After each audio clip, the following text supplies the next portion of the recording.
नमस्कार दोस्तों, स्वागत है आपका हिस्ट्री क्रिएटर में। चलिए आज हम लोग जितने भी वैदिक काल है इसको एक ही वीडियो में कंपाइल करके पूरा पढ़ेंगे और ये हमारा एक क्विक रिवीजन के तौर पे होगा। चलिए तो हम लोग शुरू करते हैं। वैदिक काल।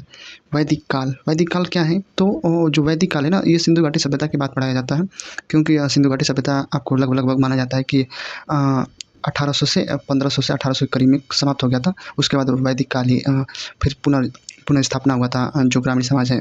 तो ऋग्वैदिक काल में देखेंगे तो पूरा का पूरा एक ग्रामीण समाज ही है। फिर उसके बाद आता है उत्तर वैदिक काल, थोड़ा सा एडवांस होता है। तो इसी तरह हम लोग आगे बढ़ते चलेंगे। ये 1500 से 600 BC तक का इतिहास हम लोग इस वैदिक काल में पढ़ते हैं। ठीक है, चलिए। वैदिक जो वैदिक है ना, वैदिक एक तरह से विद धातु से बना हुआ है। विद धातु का मतलब क्या है? तो जानना।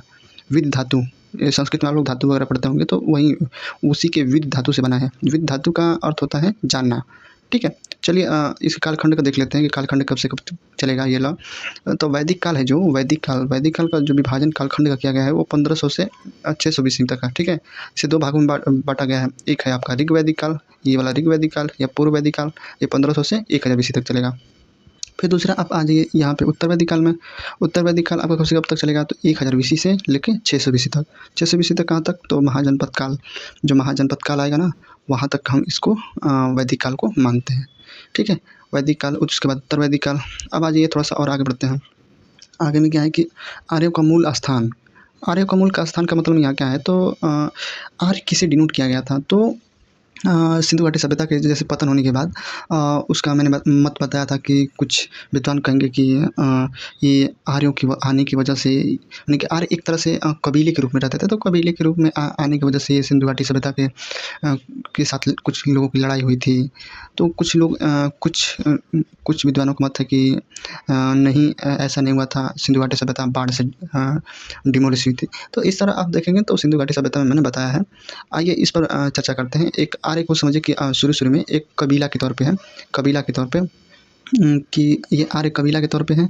और ये कबीला धीरे-धीरे एक तरह से बड़ा हो गया। क्योंकि इसकी जो संस्कृति थी, इसकी पूजा-पाठ का रहन-सहन था, अन्य कबीलों से मिलता गया और ये कबीला धीरे-धीरे ग्रो करने लगा, बड़ा होने लगा।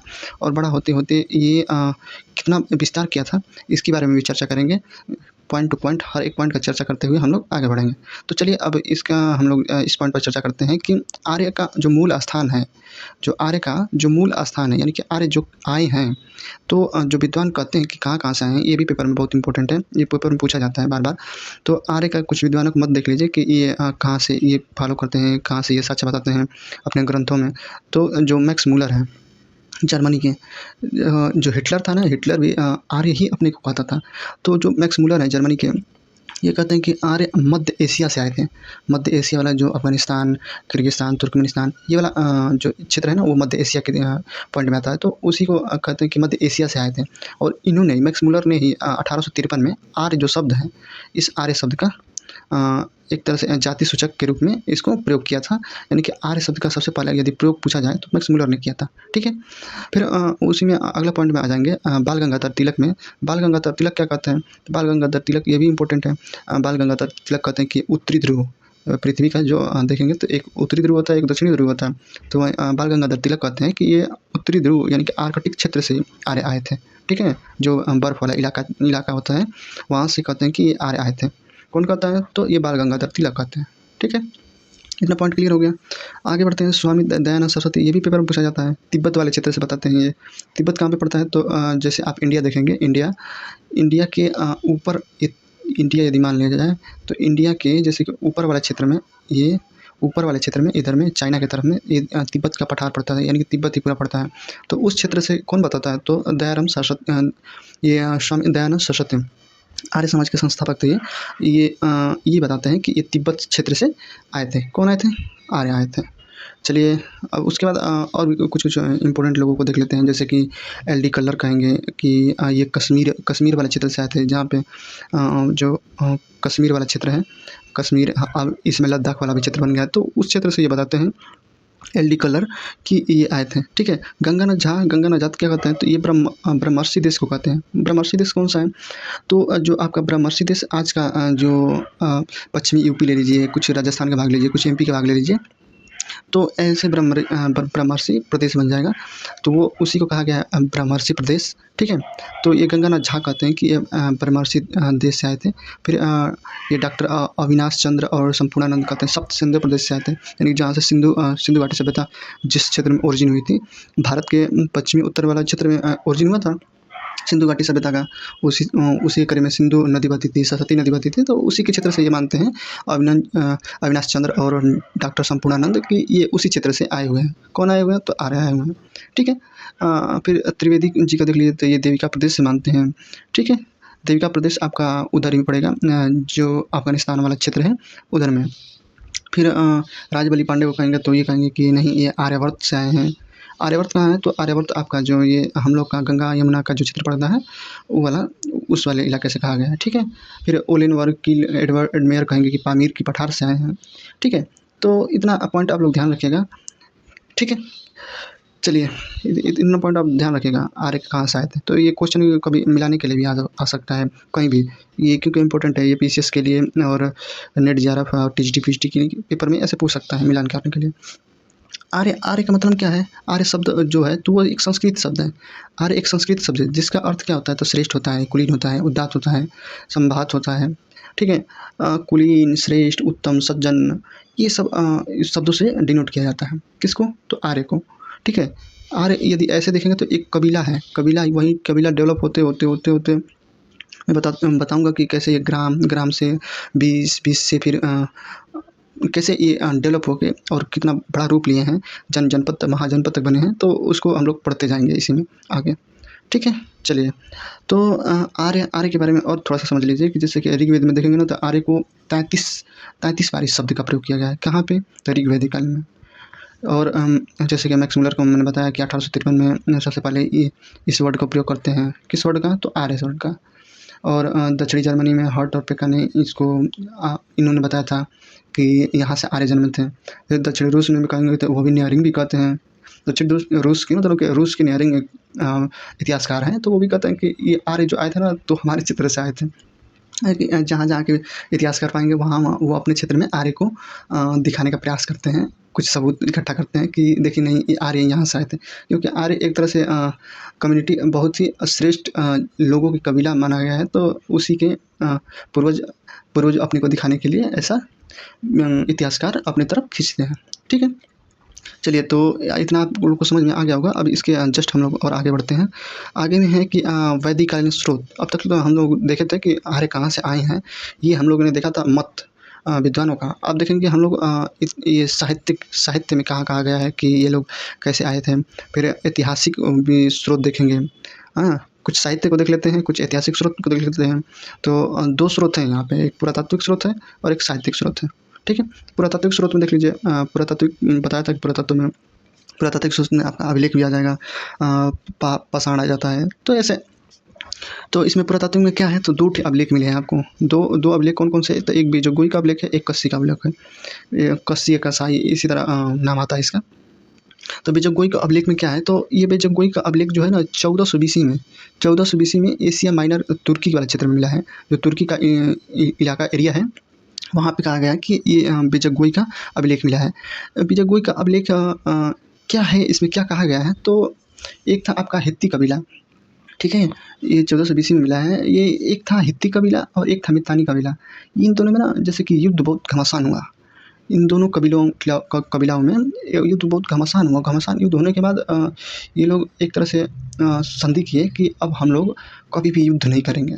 अब ऐसा कभी भी युद्ध नहीं करेंगे हम लोग। तो उन लोग को एक संधि करने के लिए 4 देवताओं को कसम खिलाया गया था। वो वही देवता हैं ये। एक है इंद्र, एक है वरुण, एक है मित्र, एक है नासत्य, ठीक है। नासत्य हम लोग के अश्वनी जो देवता हैं उनके बराबर समझिए इनको, या तो और जो वहाँ के औषधि वाले देवता हैं उन्हीं को नासत्य कहा गया है, ठीक है। तो ये ऐसा कहा जाता है कि हमारे भी वैदिक जो देवता हैं इन चारों से मेल खाते हैं। मतलब कि इंद्र भी मिलेंगे इसमें, वरुण भी मिलेंगे, वरुण भी जल देवता को मिलेंगे, जो यहाँ के महान देवता भी मिलेंगे, फिर मित्र भी मिलते हैं, नासत्य भी मिलते हैं, अश्वनी देवता भी मिलते हैं। तो मतलब कि ये ऐसा कहा गया कि ये चारों देवता का उल्लेख ऋग्वेदिक में भी मिलता है और आपका यहाँ तुर्की एशिया माइनर यानी कि बेजगोई अभिलेख में मिलता है। तो इससे यह सिद्ध होता है कि ये लोग आर्य की एक शाखा है, मतलब कि आर्य हमारी एक शाखा है। किसकी शाखा है? तो ये तुर्की वाले कबीला के क्षेत्र के एक तरह से शाखा के रूप में कहते हैं कि ये हमारे यहाँ से आ गए हैं, ठीक है। फिर कस्सी का अभिलेख क्या कहता है? तो कस्सी का अभिलेख 1600 BC में मिला है, ये टाइम पीरियड याद रखिएगा, 1600 BC में।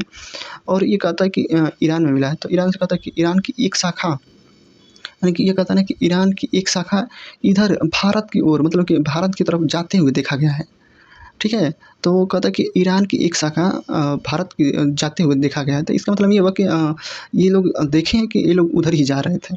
किधर जा रहे थे? तो इंडिया की तरफ जा रहे थे। कौन जा रहे थे? तो आर्य जा रहे थे। तो ये आर्य जाके कहाँ से बसे हैं? ईरान की तरफ से ही जाके इंडिया में बसे हुए हैं। कौन कहता है? तो ये कस्सी का अभिलेख कहता है। तो पुरातात्विक स्रोत आप लोग समझ आएगा होगा, बेजक गोई का अभिलेख, इसको याद रखिएगा। इसमें 4 देवता को इम्पोर्टेंट है। ये 4 देवताओं में से 4 देवताओं में से एक नाम को मिस कर देता है और वहीं कहता है कि इनमें से कौन से देवता नहीं थे। तो ऐसे क्वेश्चन बनाता है, ठीक है। कस्सी अभिलेख में क्या है? तो जो ईरान में बताया गया है कि ईरान से जाते हुए कुछ लोगों को, यानी कुछ कबीले के लोगों को देखा गया है, ठीक है।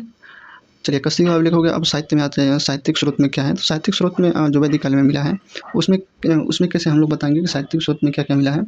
तो साहित्यिक स्रोत में अब एक तरह से देखिए कि वेद वगैरह है, तो अब उसका संकलन किया जाएगा।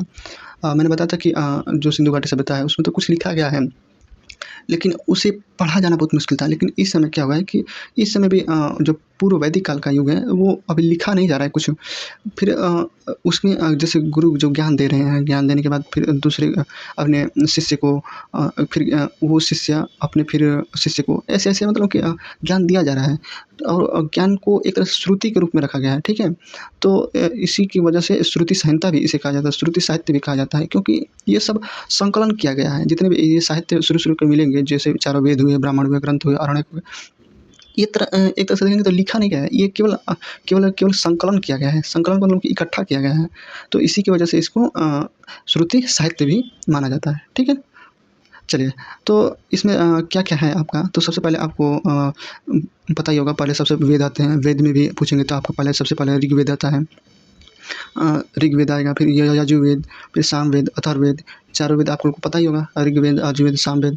ऋग्वेद में आपका पूजा स्तुति याचना से संबंधित रहेगा। इसमें कुछ आपका आयुर्वेद का भी जानकारी मिलता है। यजुर्वेद में जो आपका यज्ञ किया जाता है, कैसे किस प्रकार से यज्ञ किया जाता है, उसका माप जोक ये सब रहता है। फिर सामवेद में आपका गायन से संबंधित जी कैसे वाद्य यंत्र होंगे, कैसे गाया जाएगा, ठीक है। अथर्ववेद में आपका अथर्ववेद सबसे लास्ट में लिखा गया है।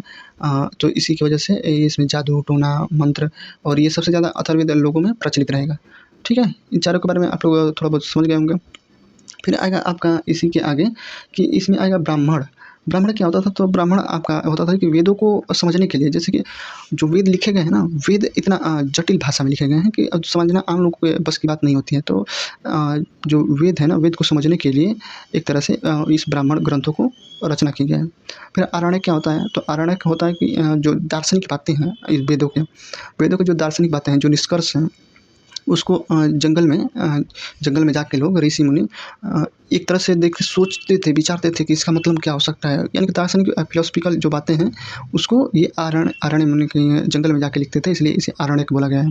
उपनिषद में क्या होता था? तो उपनिषद में उप का मतलब होता है कि गुरु के समीप, और निषद का मतलब होता है बैठकर। यानी कि गुरु के समीप बैठकर जो भी ज्ञान लिया जाता है उसे एक तरह से उपनिषद के रूप में रखा गया है, ठीक है। उपनिषदों की संख्या 108 है। इसको और आगे मैं डिटेल में बताऊंगा कि इस उपनिषद का जो संकलनकर्ता आपको शंकराचार्य के रूप में माना जाता है, ठीक है। चलिए, तो थोड़ा-थोड़ा हम लोग वेदों के बारे में और देखते हैं डिटेल से कि इन वेदों में क्या-क्या है। सबसे पहले तो आपका ऋग्वेद आएगा, ठीक है। तो चलिए थोड़ा-सा इस विस्तार से हम लोग देख लेते हैं, कंपैरिजन भी कर लेते हैं क्या-क्या है। तो सबसे पहले देख लीजिए कि आपका ऋग्वेद में क्या-क्या है। तो ऋग्वेद में आप लोग देखेंगे तो सबसे पहले तो ये एक प्राचीन ग्रंथ है जिसके देवताओं की स्तुति के बारे में जानकारी मिलता है। फिर उसके बाद महर्षि देवपायन ने इसका क्या किए थे? तो एक तरह से देखेंगे तो संकलन किए थे। संकलनकर्ता के बारे में पूछ सकता है कि किसने किया था संकलन? तो इसको किसके बताएँगे? तो वेद व्यास को बताएँगे। वेद व्यास रहेगा, नहीं तो कृष्णदेव पायन रहेगा, ठीक है। तो ये पॉइंट ध्यान रखिएगा। ऋग्वेद में जो इसका भाग ये 3 प्रकार का है। एक है साकल, बालकिल्य, वास्कल।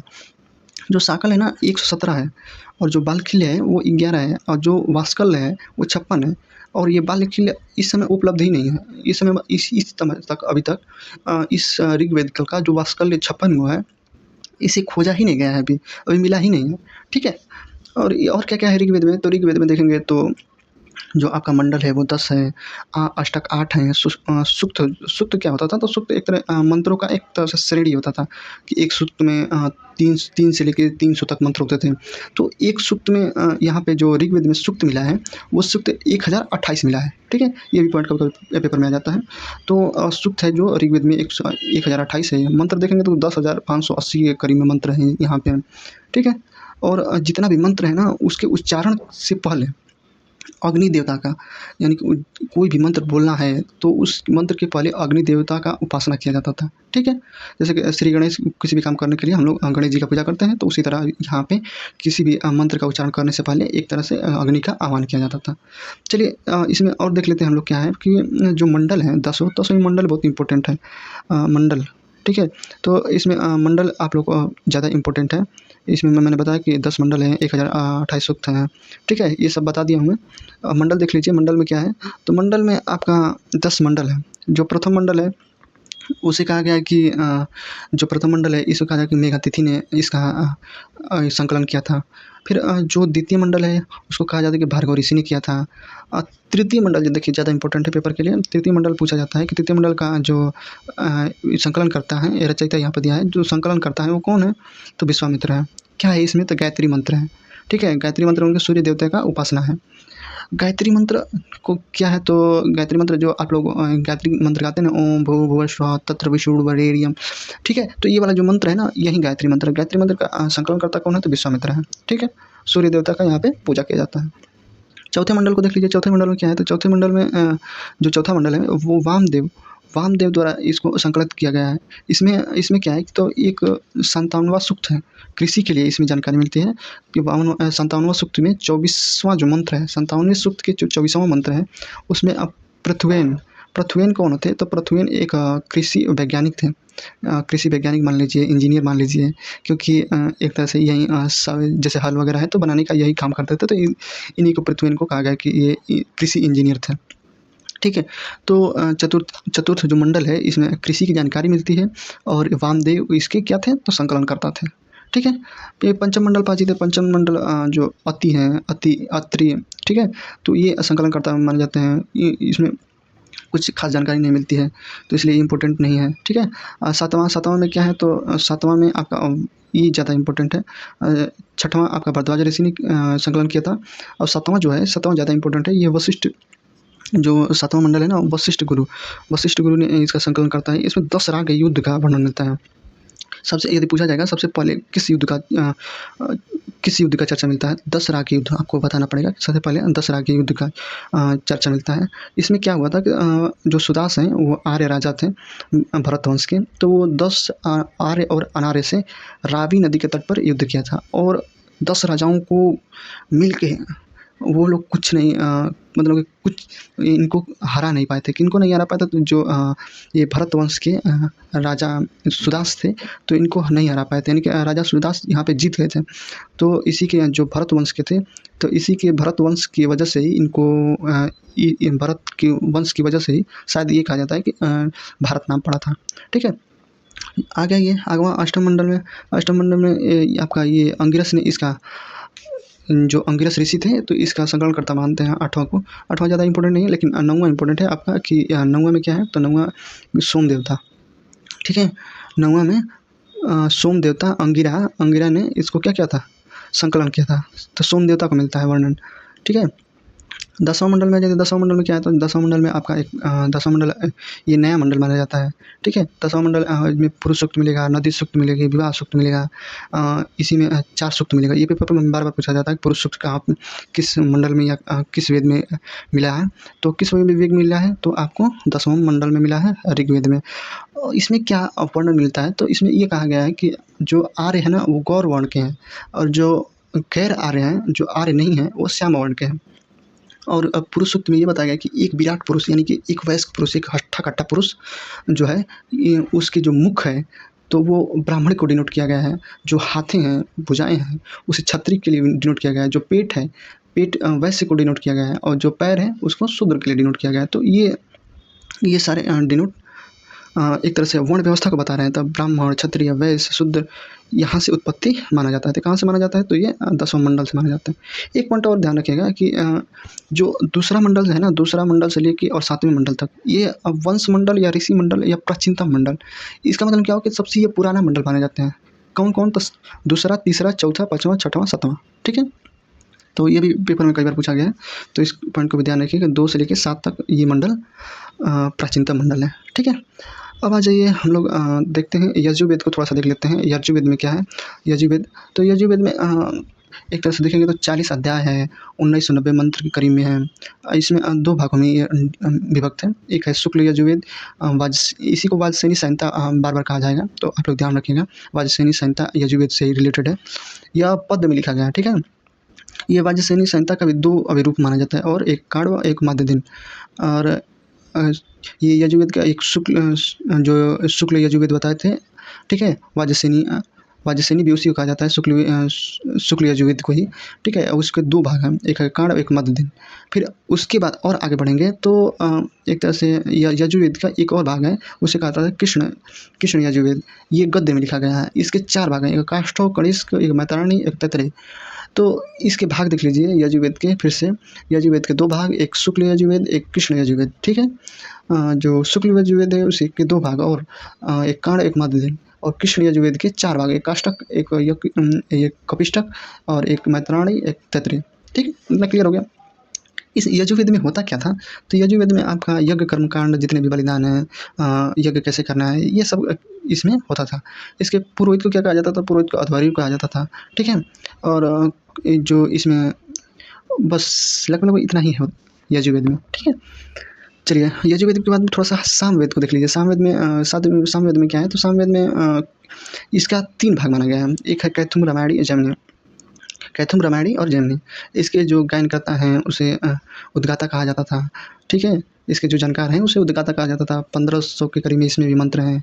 75 मंत्र जो हैं ये खुद का इसका मंत्र है सामवेद का। और 1400-1500 करीब में मंत्र इसका सीधे डायरेक्ट ऋग्वेद से ले लिया गया है, ठीक है? जैमिनी इसके क्या है? तो जैमिनी इसके संकलनकर्ता के रूप में माने जाते हैं सामवेद के, और सुकर्मा ने भी इसका योगदान दिया था, ठीक है?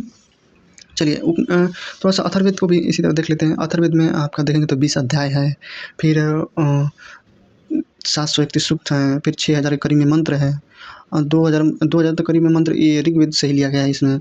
अथर्वा जो ऋषि है या अंगिरस हैं, ये जो मैंने बताया था ना, अंगिरस जो आपका जो मंडल था 8वां मंडल, उसके संकलन करता थे, तो ये अथर्ववेद के भी संकलन करता वहीं अथर्वा ऋषि अंगिरस थे, ठीक है? इसमें क्या है? इसमें 2 भाग हैं। 2 भाग मतलब 2 अध्याय हैं, एक है सैनिक, एक पिपलाद। इसमें क्या मिलता है आखिर अथर्ववेद में? तो ये जादू टोना, वशीकरण, भूत पिशाच, और एक जानकारी और मिलती है, ये पेपर में पूछा जाता है कि कीटों से जो बचने के उपाय है ना, ये इसी अथर्ववेद में मिलता है। फिर लोकप्रिय वेद है ये। फिर आप देखेंगे तो ये जो जनमानस है ना, जनमानस से ज़्यादा लोकप्रिय यही था। क्या था? तो ये अथर्ववेद ज़्यादा लोकप्रिय था, क्योंकि भूत टोना, वशीकरण, ये सब आम लोगों में प्रचलित रहेगा ना, तो इसीलिए ये अथर्ववेद के जो जानकार थे उन्हें ब्रह्मा का नाम दे दिया गया था, उन्हें महान बताया गया था, ठीक है? चलिए, तो थोड़ा सा उपनिषद देखेंगे। उपनिषद देखने के बाद हम लोग एक चार्ट के रूप में देख लेंगे सारी जानकारी, उसके बाद थोड़ा सा आगे बढ़ेंगे। उपनिषद में देखें तो उपनिषद में जैसे बताया था कि ये समीप गुरु के समीप रह के इसकी सच्चाई का ज्ञान देता था। 108 इसमें उपनिषद हैं। उपनिषद में जो इम्पोर्टेंट उपनिषद हैं उसको हम लोग देखेंगे। उपनिषद का यदि कोई पूछेगा कि उपनिषद क्या है, तो उपनिषद का एक तरह से बताइएगा कि इसके जो संकलन करता है वो आदिगुरु शंकराचार्य हैं। आदिगुरु शंकराचार्य दक्षिण भारत के थे, तो उन्होंने आदिगुरु शंकराचार्य ने, हम जैसे आप लोग को पता होगा कि ये शिव भक्त थे, और इन्होंने 4 मठों की स्थापना भारत के चारों दिशाओं में किए हैं। तो वहीं आदि शंकराचार्य ने जो उपनिषद हैं 108 उपनिषद, उसको एक तरह से संकलित किया था। उसको संकलन करने में उनका अहम भूमिका है। और जो इम्पोर्टेंट आपका उपनिषद है उसको थोड़ा सा बहुत बता देता हूँ, जैसे कि ईश है, किन है, कठ है, प्रश्न है, मुंडक है, मांडुक्य है, बृहद्रायण है, छंदोक्त है, ऐत्रेय है, तैत्तिरीय है, ठीक है? ये सारे उपनिषद हैं। आप यदि पद में देखेंगे तो कठ है, ईश है, श्वेताश्वर है, मृतारणी है। यदि प्रश्न में देखेंगे तो आपका प्रश्न है, प्रश्न में देखेंगे तो प्रश्न गद्य और पद दोनों में लिखा गया है। ठीक है, जो तो चलिए उपनिषद के बारे में थोड़ा बहुत जान लिया, थोड़ा सा हम इसका और एक संक्षिप्त रूप में देख लेते हैं जो ऊपर के चार्ट में बना हुआ था। एक बार और देख लेंगे तो हम लोग को अच्छे तरीके से पता चल जाएगा। यहाँ से देखिए इस चार्ट से ना क्वेश्चन पूछा जाता है बार बार। ऋग्वेद में मैंने बताया कि ऋग्वेद में देवताओं की स्तुति और जो मंत्र वगैरह प्रार्थना होती थी, ठीक है, प्रार्थनाएँ होती थी। यजुर्वेद में देखेंगे तो यज्ञ कर्मकांड बलि वगैरह होते थे, ये गद्य पद दोनों में मिला है। सामवेद में देखेंगे तो संगीत का वादन और 75 मूल मंत्र खुद बताया हूँ इसका। ऋग्वेद से 2000 करीब मंत्र लिए गए हैं। अथर्ववेद में देखेंगे तो जादू टोना वशीकरण औषधि गृह निर्माण इसमें मिला है। इसके जो पुरोहित हैं, पाठ्यकर्ता हैं, जैसे ऋग्वेद को देखेंगे तो होत्री को कहा गया है, यजुर्वेद को देखेंगे तो अधर्वी कहा गया है, जो सामवेद को उन्होंने बताया था कि उद्गाता कहा जाता था, अथर्ववेद को ब्रह्मा कहा गया है क्योंकि ज़्यादा लोकप्रिय था। ठीक है, ऋग्वेद में देखिए तो ऋग्वेद में जो ब्राह्मण है, ब्राह्मण वेदों के आसान तरीके में उनकी जनमानस में कम्युनिकेट करने के लिए, ये वेदों के लिए एक तरह से ये ब्राह्मण लिखा गया था। तो ऐतरेय ब्राह्मण और कौशिकी ऋग्वेद को जानने के लिए आप इसको पढ़ सकते हैं। ऐतरेय और कौशिकी को उपनिषद में भी, मुख्य उपनिषद में भी ये ऐतरेय और कौशिकी आ जाता है। फिर यजुर्वेद में देखेंगे तो शतपथ ब्राह्मण आ जाता है, तैत्तिरीय ब्राह्मण आ जाता है। फिर इसमें मुख्य उपनिषद क्या आता है, कठ है, ईश है, श्वेताश्वर है, मृतारणी है। फिर सामवेद में देख लीजिए, सामवेद में पंचविश है, षड्दश है, जैमिनी है। ठीक है, ये ब्राह्मण है। ब्राह्मण ये मुख्य उपनिषद में क्या है तो छंदोग्य है और कीन है। गोपथ में देख लीजिए, गोपथ में क्या है तो गोपथ में आपको देखेंगे तो आपका ये अथर्ववेद में जो गोपथ है। फिर ये मांडुक्य हो जाएगा प्रश्न, और ये मांडुक्य, ठीक है। मुंडक एक है, एक मांडुक्य, दोनों अलग हैं। जो मुंडक है ये मांडुक्य ये सबसे छोटा उपनिषद है, जबकि मांडुक्य दूसरा उपनिषद है। ठीक है, चलिए तो इतना आप लोग को चार्ट के रूप में समझ में आ गया होगा। इससे क्वेश्चन पूछा जाता है, जैसे कि ये ब्राह्मण वगैरह दे देगा, जैसे पूछ दे कि जेमिनी किस वेद से संबंधित है, तो आपको यदि जानते रहेंगे तो सामवेद लगा के चले जाएंगे। ठीक है, तो ऐसे क्वेश्चन पूछता है। चलिए और आगे बढ़ते हुए सिलसिले में हम लोग इसको तो देख ही लिए थे ऋग्वेद का। अब हम लोग आते हैं इसमें इसके विस्तार पे। जैसे कि मैंने विस्तार के बताया था कि आगे पढ़ के हम लोग कि विस्तार कैसे हुआ था। तो यदि इसको आप इंडिया मान लें, इंडिया को नक्शा बनाना इसमें थोड़ा सा डिफ़िकल्ट पड़ता है। ठीक है, तो मैं भी कोशिश करता हूँ तभी भी। चलिए थोड़ा सा एक तरह से मान लीजिए कि इंडिया है। तो चलिए यहाँ पे देखेंगे तो ऋग्वैदिक जो काल था, ऋग्वैदिक काल एक तरह से मैंने बताया था कि कबीलाई क्षेत्र से ये धीरे-धीरे डेवलप करते हुए अपने संस्कृति को जो भी लोग पूजा पाठ करते थे तो एक तरह से आर्य के रूप में डिनोट होने लगा था। एक तरह से एक ही संस्कृति कल्चर में रहते ये लोग डेवलप होके एक आर्य के रूप में बड़ा एक समाज बना लिया था। तो इसे ऋग्वैदिक काल में अब आर्य के नाम से ही जाना जाने लगा था। ये ऋग्वैदिक काल आर्य कहाँ तक फैले हुए थे, तो इधर देखेंगे तो अफ़गानिस्तान की तरफ, फिर पश्चिम में तो पाकिस्तान, फिर पंजाब, हरियाणा, ये राजस्थान इस तरह पकड़े हुए ये आ रहे होंगे ये ऋग्वैदिक काल का। ये लोग ऋग्वैदिक काल के यानी कि एक तरह से कह सकते हैं कि जो सिंधु घाटी सभ्यता के आसपास का जो क्षेत्र था वो ऋग्वैदिक काल का भी क्षेत्र है। ठीक है, अब उत्तर वैदिक काल में आ जाएंगे तो उत्तर वैदिक काल में क्या है तो इसी को पकड़े हुए जितना भी क्षेत्र बताया हूँ उसी को पकड़े हुए ये गंगा और यमुना का जो दोआब है और ये बिहार अंग थोड़ा सा अंग मगध ये गंडक नदी जो बहती है ना, गंडक नदी तक इसका विस्तार माना जाता है। ये विंध्याचल का जो पर्वत वगैरह है ये भी अब विस्तार में आ जाता है। ठीक है, तो ऋग्वैदिक काल जो आप बताते ना 1500 से लेकर 1000 तक चलेगा। फिर थोड़ा सा 1000 से लेके 600 BC तक ये उत्तर वैदिक काल चलेगा। तो एक तरह से देखेंगे तो थोड़ा सा और विचित्र ये उत्तर वैदिक काल क्या कर लेता है, घेर लेता है, यानी कि और भी फैलाव इसका हो जाता है। चलिए कुछ प्रमुख नदियों के बारे में जान लेते हैं कि जैसे नदियों को सूत्र बताया था मैंने कि जो नदियाँ मिलती हैं आपका, तो नदियाँ कौन-कौन सी मिलती हैं उसके बारे में थोड़ा सा हम लोग चर्चा कर लेते हैं। तो जो वैदिक संहिता है, वैदिक संहिता किसे कहेंगे तो जितना भी आपका ऋग्वैदिक काल में जितने भी संहिता हैं, संहिता के मतलब के ऋग्वेद, यजुर्वेद, सामवेद, तो जितना भी वेद है वगैरह हैं तो उसी सभी को एक वैदिक संहिता बोला जाता है। तो वैदिक संहिता में यदि देखेंगे तो 31 नदियों का आपका उल्लेख मिलता है। ऋग्वेद में देखेंगे तो 25 नदियों का उल्लेख मिलता है। ठीक है, तो वहीं आपको जो नदियाँ हैं वो पेपर के लिए इम्पोर्टेंट हैं और पेपर में बार-बार पूछी जाती हैं। तो इसको हम लोग देख लेते हैं कि किस नदी को क्या कहा जाता था और कुछ-कुछ नदियों के बारे में भी देख लेंगे क्या-क्या है इसमें। तो सबसे पहले देखिए जो सिंधु नदी है, सिंधु नदी को सिंधु नदी कहा गया है और इसका सबसे ज़्यादा उल्लेख है, ठीक है? इसका सबसे ज़्यादा ये ऋग्वेद में क्या है तो उल्लेख है, किस नदी का तो सिंधु नदी का, ठीक है। इसके बाद वितस्ता वितस्ता किसको कहते थे झेलम नदी को कहते थे, अश्विनी किसे कहते थे तो चिनाब नदी को, पुरुषरानी किसे कहते थे रावी नदी को, फिर शतुर्थी सतलज नदी को, सरस्वती सरस्वती सबसे पवित्र नदी थी उस समय की, तो जो गंगा नदी बहती है आजकल की राजस्थान वाले क्षेत्र में उसी को कहा जाता है, कालीगंगा इसी नदी के किनारे है, ठीक है। कुंभा कुंभा किसे कहते थे तो काबुल में जो काबुल नदी है जो अफगानिस्तान में है उसे कहते थे, सुवास्तु वहीं उसी के आसपास की नदी है, कुम्र भी उसी अफगानिस्तान वाले क्षेत्र में ही बहती है। गोमती, ठीक है, इसे गोमती यानी कि गोमती किसे कहते थे तो जो गोमल नदी है ना, गोमल यहाँ पर उल्टा लिख दिया है, ये गोमल यहाँ पे होगा और गोमती यहाँ पे हो जाएगा, ठीक है। बिपाशा बिपाशा ब्यास नदी को कहते हैं, सदानीरा किसे कहते थे गंडक को कहते थे, ठीक है। तो इस तरह मैंने लगभग पूरी नदियों को बता दिया कि सिंधु का सिंधु ही नाम था, सिंध ही नाम था, ठीक है। इस नदी का सबसे ज़्यादा उल्लेख मिलता है। फिर आप लोग देखेंगे तो वितस्ता झेलम को कहा गया है, अश्विनी चिनाब को, पुरुषरानी रावी को, सतुर्थी जल सतलज को, सरस्वती घग्गर नदी को, कुंभा काबुल को, स्वास्तु स्वास्ति को, कुर्म को, ये गोमल को गोमती कहा गया है, विपाशा को व्यास कहा गया है, सदानीरा को गंडक कहा गया। और थोड़ा सा इसमें इंपॉर्टेंट क्या बात है कि जैसे कि आप देखेंगे तो मैंने बताया कि नदी सूत्र में 21 मिलता है, ऋग्वेद में जो 21 नदियाँ हैं और वैदिक संहिता में 31 नदियों का सूत्र मिलता है। जो गंगा का उल्लेख है ये इंपॉर्टेंट है, गंगा का उल्लेख कितनी बार मिलता है तो गंगा का उल्लेख कितने बार मिला है तो सिर्फ एक बार। गंगा का उल्लेख कितनी बार मिला है तो सिर्फ एक बार मिला है, ठीक है। और उसी तरह यमुना को पूछेंगे कि यमुना नदी का कितनी बार उल्लेख मिला है तो यमुना नदी का आपका उल्लेख केवल 3 बार मिला है।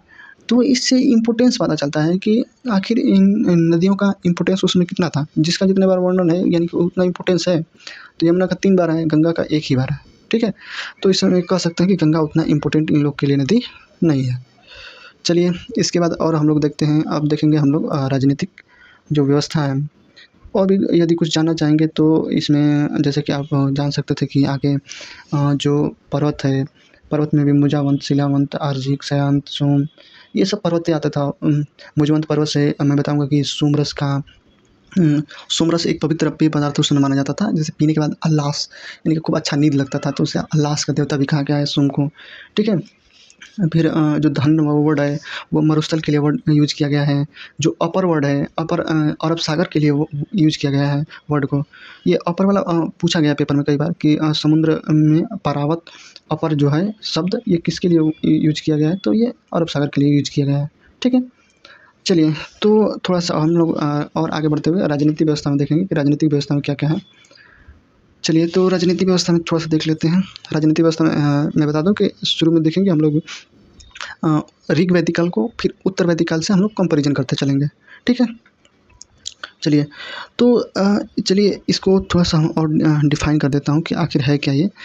तो एक तरह से यदि आप देखेंगे ना तो ये राजनीतिक संगठन कैसे चल रहा है तो ऋग वैदिक काल में मैंने बताया था कि ये कबीलाई जीवन ही है इस समय, और एक कबीले के रूप में एक तरह से रह रहे हैं। एक कबीला छोटे छोटे कबीले को मिला मिला के ये लोग अब उसको विष बनाएंगे, विष के बाद फिर ये लोग जन बनाएंगे, फिर जन के बाद फिर जनपद बनाएंगे। तो ये सबसे बड़ी इकाई यदि देखेंगे तो ऋग वैदिक काल में जन ही सबसे बड़ी इकाई होती थी, ठीक है। चलिए तो इस ऋग वैदिक काल में यह था ना कि जो समाज था तो अभी आपका एक पशुपालन पर ही ज़्यादा डिपेंड था। तो इस समय के जो समाज है तो वो गायों को लेके पशुओं को लेके ज़्यादा इच्छा प्रकट करेगा। जैसे कि पूजा करेगा तभी भी आपको गाय अपने पुत्र की कामना करेगा और गाय की कामना करेगा। जैसे आज हम लोग कामना करते हैं कि हमारे पास इतना यथा संपत्ति हो, इतना मेरा क्षेत्र हो, इतना क्षेत्र विस्तार हो। ऐसे राजा साम्राज्यवादी विस्तार को देखा जाता है। तो उस समय क्या था कि उस समय जो ऋग वैदिक काल था तो उस समय पशुओं का देखा जाता है कि किसने कितने पशु हैं किसके पास, ठीक है। तो इसमें शुरू में देखेंगे तो शुरू में तो आप देखेंगे एक तरह से तो ये है शुरू में आपका कुल, एक तरह से कुल मान लीजिए ये वाला कुल। फिर इससे बड़ा देखेंगे तो कई कुल जैसे आज भी होता है तो गाँव ग्रामीण समाज में देखेंगे तो ग्रामीण समाज को देखेंगे तो कुल होता है। कई कुल को मिला के आपका एक कई कुलों का यानी कि कई वंशों को मिला के एक ग्राम बनता है, एक गाँव बनता है। फिर उस कई गाँवों को मिला के एक तरह से देखेंगे तो एक गाँव में ब्लॉक बनता है। तो यहाँ पे क्या बना तो विष बनना है, ठीक है। और कई विषों को मिला के क्या बना है तो जन बन रहा है, जन क्या बना है तो जन। अब कई जनों को मिला के क्या बन जाएगा तो जनपद बन जाएगा, इतनी बात समझ में आ गई। कुल का जो मुखिया होता था उसे गृहपति कहा जाता था। क्या कहा जाता था? गृहपति। जो ग्राम है, ग्राम के मुखिया को ग्रामणी कहा जाता था। जो विष है, यानी कि जो कई गाँवों को मिला के विष बनता था तो उसे विषपति कहा जाता था। कई विषपतियों को मिला के जन बनता था तो उसे गोपा या गोपति कहा जाता था या जनपति कहा जाता था। ठीक है, कई जन को मिला के जनपद बनता था। ठीक है, तो ये जन तक ही ऋग्वैदिक काल तक समझ था। फिर यदि जनपद का कंसेप्ट देखेंगे तो ये एडवांस होकर, यानी कि उत्तर वैदिक काल में ये एडवांस होकर जाता है तो ये क्या बन जाता है? जनपद बन जाता है।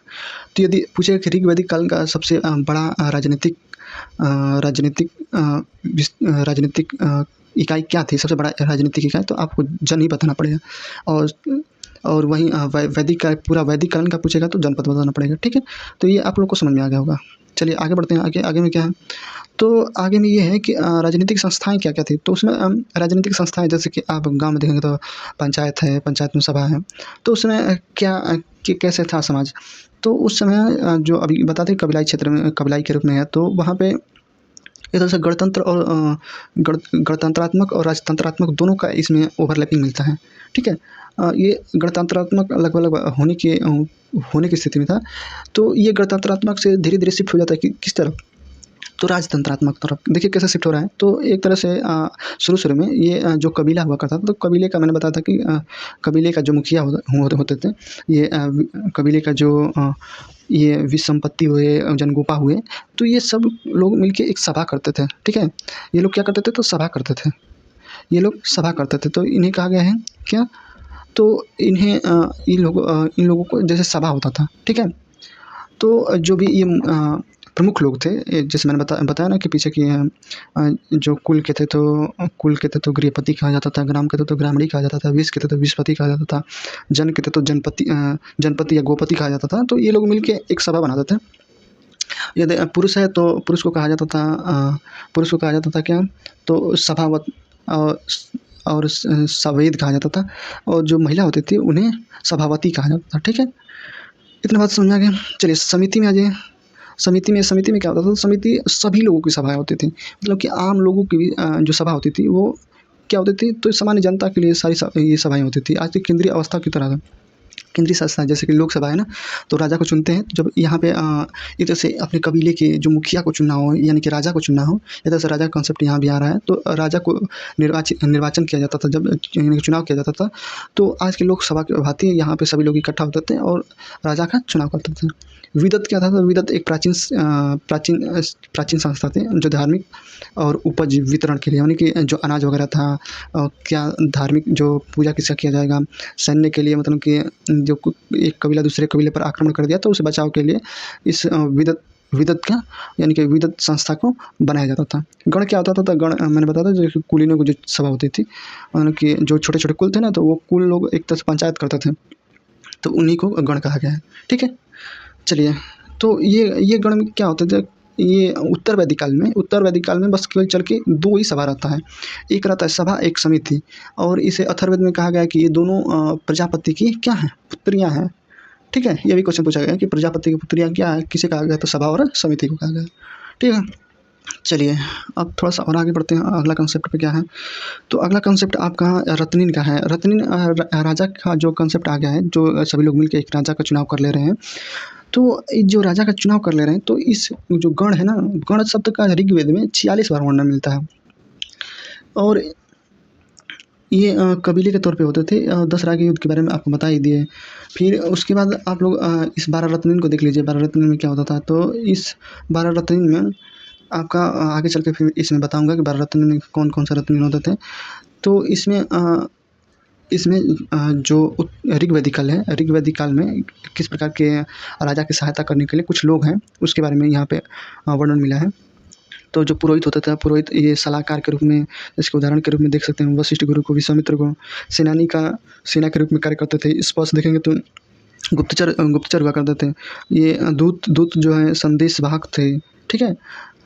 फिर ये वचस्पति तो चरवाहा भूमि के अधिकारी हुआ करते थे। तो एक तरह से देखेंगे तो ऋग्वैदिक काल का है ये। जस्ट आगे बढ़ेंगे ना तो रत्नी कंसेप्ट आ जाएगा राजा के रूप में, और राजा वंशानुगत हो जाएगा, राजा का चुनाव वगैरह नहीं होगा। अब राजा का लड़का जो बना वही राजा रहेगा, ठीक है। और 12 प्रकार के रत्नी आ जाएंगे। उन रत्नी को हम लोग इसी के अब नेक्स्ट भाग में हम लोग इसको देखते जाएंगे, ठीक है। इसी के अगले भाग में हम लोग इस रत्नी के भाग को देखेंगे, ठीक है। चलिए तो अब इसके जस्ट आगे तो जैसा कि हमने देख लिया था कि जो ऋग्वैदिक कालीन थे, तो ऋग्वैदिक काल में मैंने बता दिया था कि किस प्रकार से समाज था। उसी का कंपैरिजन करते हुए हम लोग यहाँ पे राजनीति व्यवस्था को देखेंगे कि यहाँ पे क्या-क्या हो रहा है उत्तर वैदिक काल में। तो जो मैंने कुल बताया था कि यहाँ के कुल होते थे या गृहपति कहा जाता था ऋग्वैदिक काल में। तो यहाँ देखेंगे राजनीतिक और सामाजिक की एक छोटी इकाई है। और यहाँ पे देखेंगे उत्तर वैदिक काल में, तो उत्तर वैदिक काल में एक संयुक्त परिवार हो जाता था, इसको परिवार कहते थे, ठीक है। और आगे देखिए और आगे में क्या है, तो और आगे में आप लोग देखेंगे तो इसको जैसे कि आगे में देखेंगे तो ये ग्राम होता था। कुल के बाद मैंने बताया था ना कई कुल मिलकर ग्राम बनते थे। तो ये ग्रामीणी इसके जो मुखिया होते थे उसे ग्रामीणी कहा जाता था। कई कुलों को मिला के ग्राम कहा जाता था, यानी कई कुलों को मिला के एक तरह से ग्राम कहा जाता था, ठीक है। और यहाँ पे क्या होता है कि ग्रामीण प्रशासनिक का महत्व बढ़ा, यानी कि एक तरह से देखेंगे तो और भी एडवांस रूप में ये ग्रामीण यानी कि ग्रामीण प्रशासन में भी जो आसपास के उसका देख रेख है, देखभाल का कबीले का देखभाल है, जो सड़क बनाना है, वहाँ के लोगों का उपचार करना है, ये सब अब ग्रामीण एक तरह से देखेंगे कि आज की तरह जो गांव में विधायक होते हैं मंत्री की तरह, तो वो मंत्री की तरह ये ग्रामीण अब प्रशासन में भाग ले रहा है। फिर उसके बाद आता था विस, कई ग्रामों को बना के विस बनता था, जिसके अध्यक्ष को विसपति कहा जाता था, ठीक है। तो ये बताते थे कि कई गाँव के समूह को मिला के बनता था। ये अब प्रशासनिक इकाई हो गया। प्रशासन का जैसे कि आज का जिला है ना, तो जिला की तरह ये प्रयोग किया जाने लगा उत्तर वैदिक काल में। जन बताता कि जन एक तरह से सबसे बड़ी इकाई होती थी ऋग्वैदिक काल में, ठीक है। इसके जो अध्यक्ष थे इसे राजन कहा जाता था या गोप कहा जाता था, या गोपति या जनपति कहा जाता था, ठीक है। 275 बार इसका ऋग्वैदिक काल में इसका जानकारी मिलता है किसका, तो ये जन का, ठीक है। जन क्या है, तो यहाँ पे अब जन छोटी इकाई हो गई है। कहाँ पे, तो उत्तर वैदिक काल में अब ये जन छोटी इकाई हो, कई जनों को मिला के अब बड़े-बड़े जनपद बन रहे हैं। जैसे पुरु जन मिला के और भरत जन मिला के अब क्या बन गया, तो कुरु जनपद बन गया है, ठीक है। फिर जनपद में यहाँ पे राजा और सम्राट होता था सबसे बड़ा।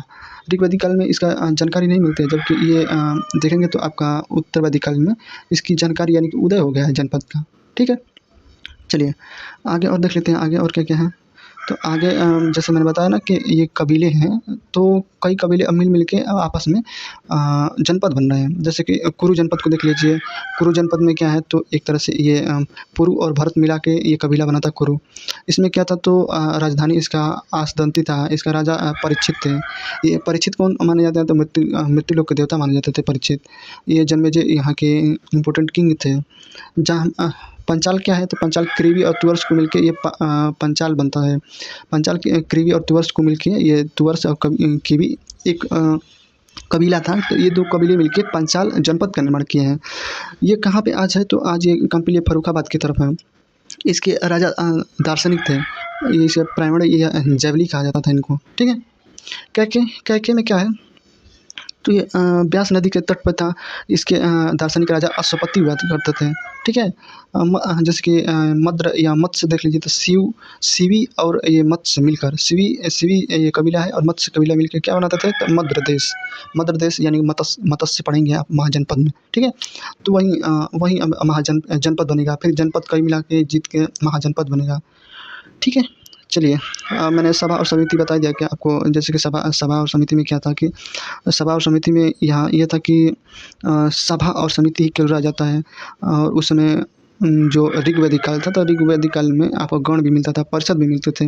लेकिन यहाँ पे गण और परिषद विदत ये सब का समाप्ति हो गया है, केवल 2 ही रह गया है, एक सभा और समिति। इन सभा और समिति को प्रजापति की 2 पुत्रियाँ माना गया है, ठीक है। ये देखिए कि यहाँ पे और क्या हो रहा है, तो यहाँ पे ये है कि अब जो वृद्ध लोग हैं, जो प्रशासनिक लोग हैं, वो अब भाग ले रहे हैं और महिलाओं अब भाग नहीं ले रही हैं, ठीक है। ये ऋग्वेद में 8 बार उल्लेख किसका मिलता है, तो सभा का मिलता है। ये आज का राज्यसभा के तरह माना जाता है। समिति क्या होता था? तो समिति आम लोग की जनसभा होती थी। उत्तरवादी काल में भी ये आम लोग की तरह जनसभा थी, जो लोकसभा की तरह राजा का जो चुनाव होता है उसी तरह होता था। उस समय भी ऋग्वेद काल में ये 9 बार इसका उल्लेख मिला है। ठीक है, चलिए आगे बढ़ते हैं। विदत मैंने बता दिया कि विदत होता था, लेकिन ये उत्तरवैदिक काल में विदत का उल्लेख नहीं मिलता है, ना ही गौड़ मिलता है और ना ही पाश्चात्य मिलता है। अब विदत क्या होता था, विदत के बारे में थोड़ा सा जान लीजिए। तो 122 बार इस विदत का उल्लेख मिला है, जिसमें अनाज का बंटवारा होता था, सामाजिक निर्णय होते थे, स्त्री पुरुष दोनों भाग लेते थे। गण में क्या था कि गाँव लोगों की छोटी मोटी पंचायत होती थी, उसे गण कहते थे। परिषद क्या होता था? तो विद्वानों लोगों की एक सभा होती थी।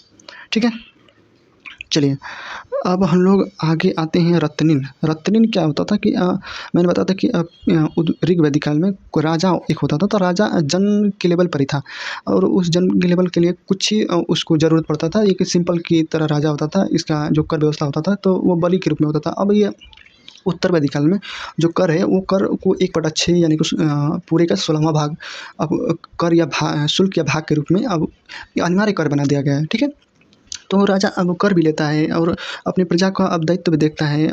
कबीले की रक्षा करना और सुरक्षा करना और धन लूटना, ये सब अब राजा का दायित्व हो गया है। और इन राजा के दायित्व में 12 रत्निन का उल्लेख मिलता है। ये 12 रत्निन का उल्लेख किस प्रकार है, ये पेपर में पूछा जाता है, ये मिलान करने के लिए पेपर आता है। तो ये 12 रत्निन को आप लोग ध्यान रखिएगा कि किसे क्या क्या कहा जाता था। जो सेनानी है तो जो सेना अध्यक्ष होता था उसे सेना कहा जाता था।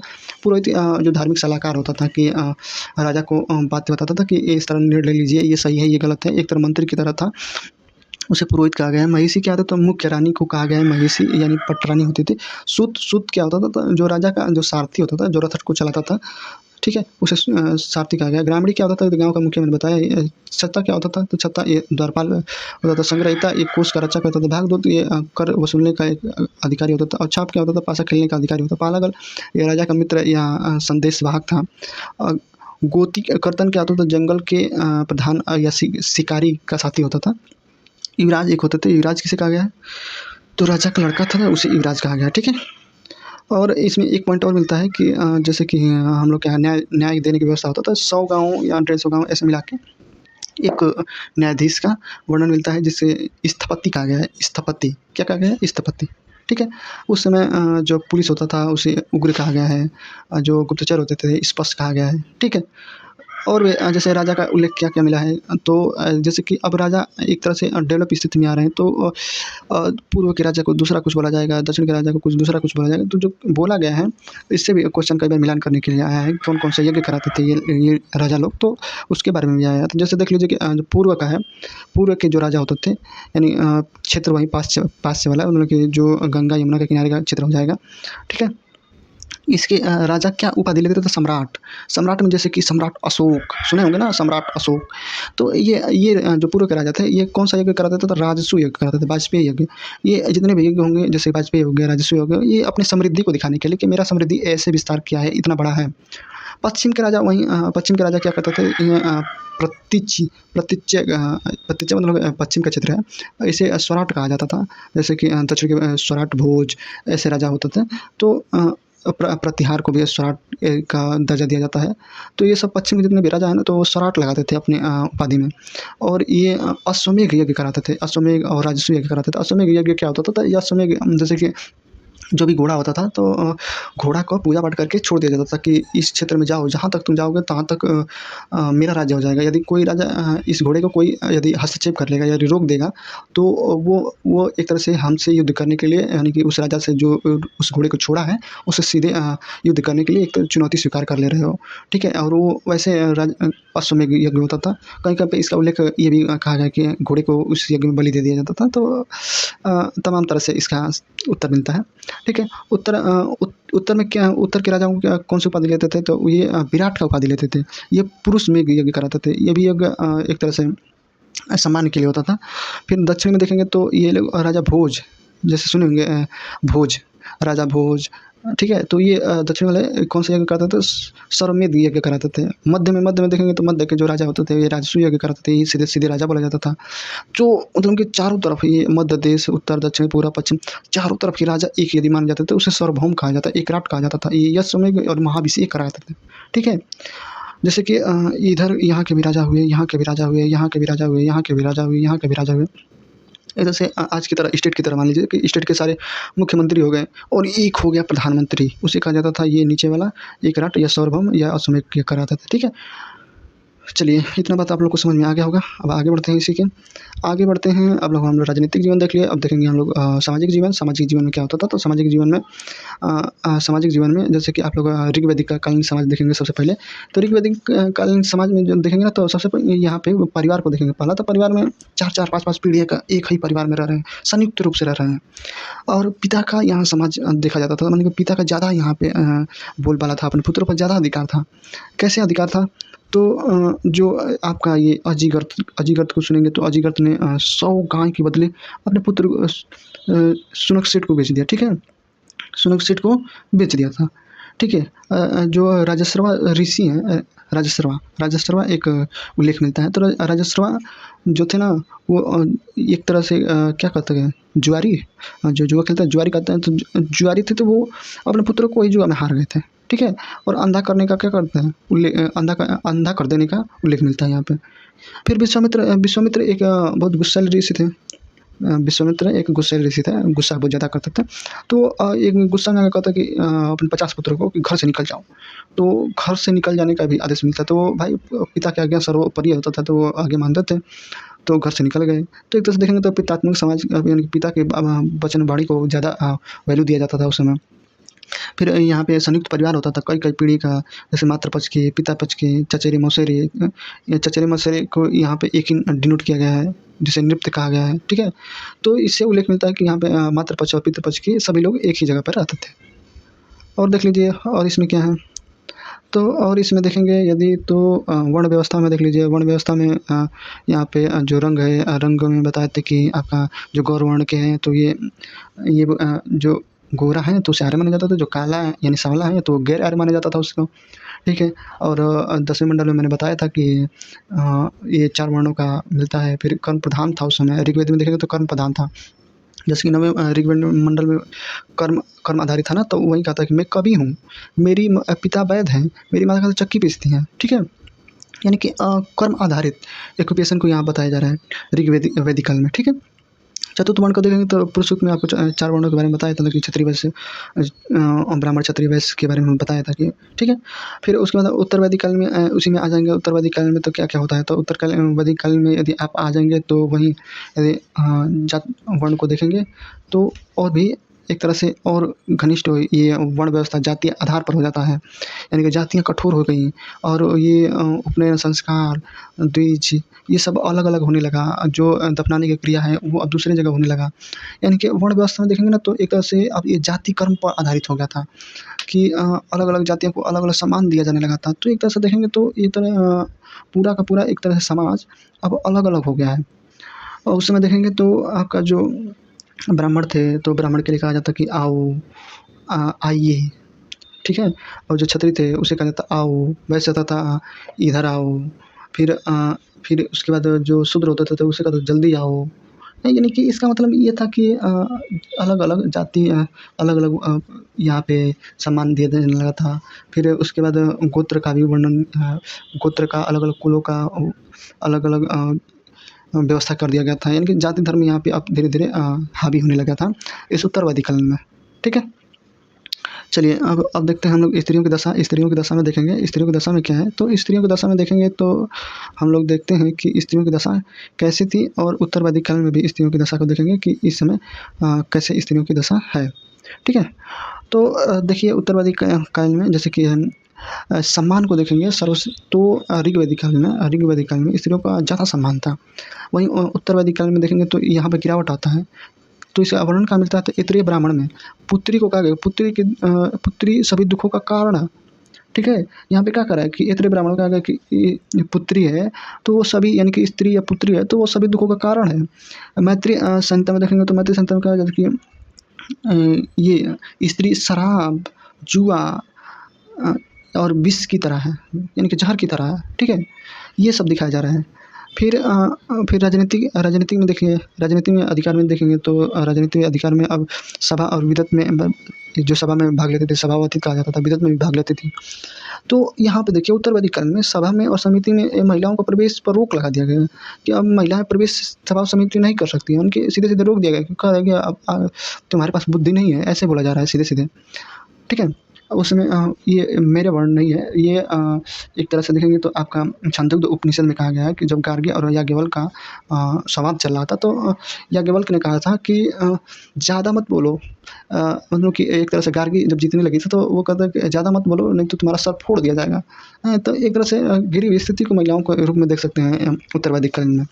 और समाज वर्ण का एक तरह से जाति का प्रकोप देखेंगे यहाँ पे, ठीक है? विवाह प्रथा में देख लीजिए तो यहाँ पे उत्तर जो ऋग्वैदिक काल में तो वहाँ पे बाल विवाह नहीं होता था। सती ये प्रथा प्रथा थी, सती प्रथा इसका भी वर्ण नहीं मिलता है।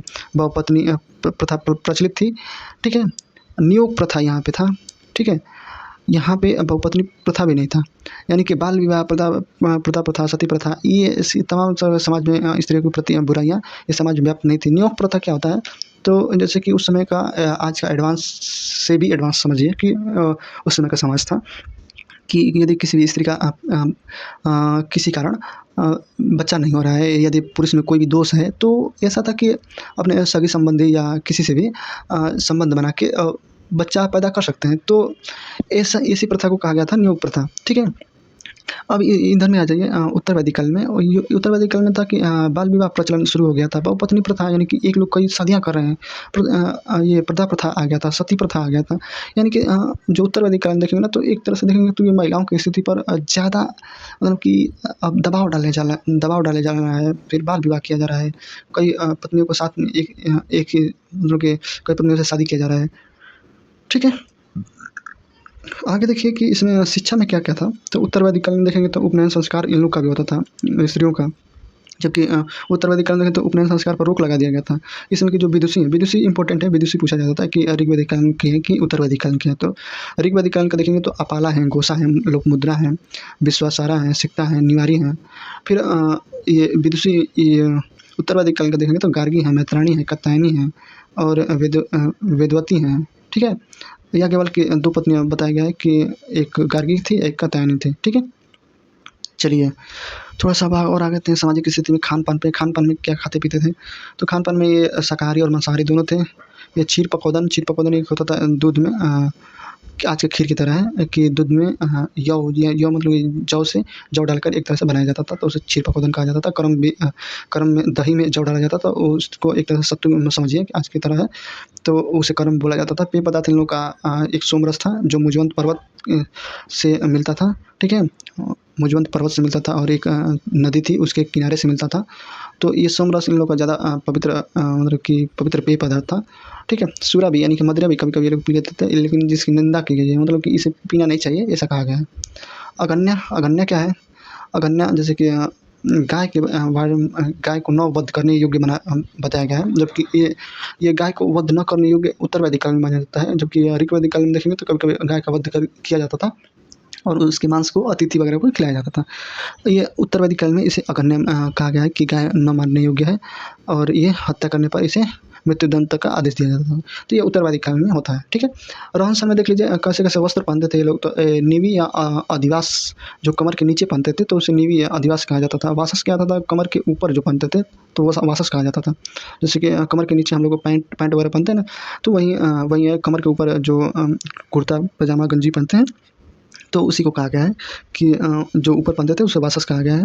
द्रौपदी द्रापी जैसो चादर जैसे कि द्रापी एक है ना कि कपड़े के ऊपर हम लोग कुछ ढक लेते हैं, जैसे कि गमछी हो गया, ओढ़नी हो गया, तो इसे द्रापी बोला जाता था।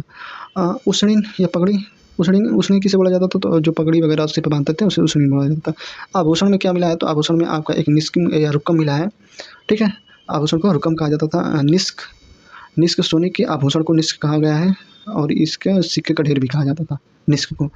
तो इस तरह के हम लोग सामाजिक जीवन को देख लेते हैं। सामाजिक जीवन में दोनों जीवन को देख लेते हैं। मनोरंजन में यदि देखना चाहेंगे तो मनोरंजन में आपका रथ का घोड़दौड़, जुआ, गायन, नाटक ये सब हुआ करता था। तो एक तरह से देखेंगे तो आपका सामाजिक जीवन समाप्त हो गया है। अब देखेंगे हम थोड़ा-सा आर्थिक जीवन में क्या होता था कि आर्थिक जीवन में ये लोग क्या करते थे, तो जो ऋग्वैदिक कालीन थे, ऋग्वैदिक कालीन डिपेंड थे ये पशुपालन पे, और इनका द्वितीय पेशा हुआ करता था कृषि, ठीक है? जबकि उत्तर वैदिक काल में देखेंगे तो ये जस्ट उल्टा हो जाता था। प्रथम इनका कृषि हो जाएगा, दूसरा हो जाएगा पशुपालन, ठीक है? चलिए, तो उस समय की कुछ शब्दावलियाँ ज़्यादा इम्पोर्टेंट हैं। मैंने बताया था कि ऋग्वेद के चौथा मंडल है, उसमें पृथ्वी इंजीनियर का मिलता है। और इस समय एक और जानकारी है कि जो अश्विन देवता है ना, अश्विन देवता मनु को हल चलाना सिखाया था। ये कहाँ पे मिलता है, तो उत्तर वैदिक काल में मिलता है कि अश्विन देवता जो मनु है, मनु को हल चलाना सिखाए थे, ठीक है? चलिए आगे बढ़ते हैं। इसमें वर्ड पूछा जाता है, वर्ड को ध्यान रखिएगा। जैसे कि उर्वरा हुआ, उर्वरा उपजाऊ भूमि को कहा जाता है। खिल पड़ती भूमि को कहा जाता था। सीता जो ये जो हल की जो रेखाएँ होती हैं ना, जोतने पर हल की जो रेखाएँ बन जाती है, तो उसे सीता कहा जाता था, ठीक है? ये वाला पेपर में पूछा जाता है कि सीता किसे कहा जाता था। फिर लागल देखेंगे तो लागल हल को ही कहा गया है। वृक बैल को कहा गया है। किवास हल चलाने वाले को कहा गया है। सीकम खाद या गोबर को कहा गया है। खनिज यानी कि निवास कुदाल को कहा गया है, ठीक है? अनस देख लीजिए, अनस बैलगाड़ी को कहा गया है। स्थिवी जो अनाज के कोठार हैं, यानी कि कोठिला वगैरह है जिसमें अनाज रखा जाता है, तो उसे स्थिवी कहा गया है। उड़दर देखेंगे तो जो अनाज को मापने के लिए होता था, उसे उड़दर कहा गया है। जौ को कहा जाता था। तुंडल चावल को कहा जाता था, ठीक है? तो ये जो इम्पोर्टेंट थे उसके बारे में मैंने बताया। अब हम लोग देखेंगे इसी में आगे। चलिए, गोधूम में देख लीजिए, गेहूँ को कहा गया है। मास उड़द को कहा गया है। इच्छु गन्ना को कहा गया है, ठीक है? अब ये पशुपालन को देख लिए थे हम लोग। पशुपालन के बाद यानी सॉरी कृषि को देख लेते हैं। अब देखेंगे पशुपालन को। पशुपालन में क्या था, तो पशुपालन में सबसे ज़्यादा इम्पोर्टेंट क्या था आपका, तो सबसे ज़्यादा इम्पोर्टेंट आपका पशुपालन में गाय थी। तो गाय को देखेंगे, गाय का किस प्रकार से हमारा उल्लेख मिलता है, तो गाय का 176 बार उल्लेख मिलता है, ठीक है? गोपत या धनी व्यक्ति, गाय का मतलब है गोपत या गोपति या धनी व्यक्ति है, ठीक है? गोपति बताया था ना कि जन को गोपा या गोपति कहा जाता था। तो वहीं एक तरह से जिसके पास ज़्यादा गाय होती थी उसको क्या कहा जाता था, तो गोपति कहा जाता था। गोधन का मतलब कि पशुओं से जो धन निकलता था, जैसे घी बेचने पर, पशु को बेचने पर, मक्खन बेचने पर, ये सब जो धन आता है तो उसे गोधन बोला गया। गोधली वेला जो है आपका शाम का जो समय होता था उसे गोधली वेला बोला गया। फिर गवेषणा क्या होता था, तो गाय की खोज, जैसे गाय मिलने पर जो खोज होता था, तो उसे जब गाय नहीं मिलती थी तो युद्ध वगैरह तक हो जाता था, उसे गवेषणा बोला जाता है। द्वैता कहा जाता है गाय को एक तरह से जो गाय को ही द्वैता बोला गया, तो पुत्री को भी द्वैता उसी के रिस्पेक्ट में लिया गया है। चलिए, अन्य पशुओं में देख लेंगे कि अन्य पशुओं में क्या होता था। घोड़ा युद्ध परिवहन के लिए एक साधन था। बैल, भेड़, बकरी, कुत्ता। और उत्तर वैदिक कालीन में वहीं चले जाएंगे ना, तो ये सब जैसे कि बाघ है और हाथी है, ये उत्तर कालीन में जानकारी मिलता है। जबकि ये ऋग वैदिक कालीन में जानकारी इसका नहीं मिलता। किसका नहीं मिलता, तो गाय का और हाथी का।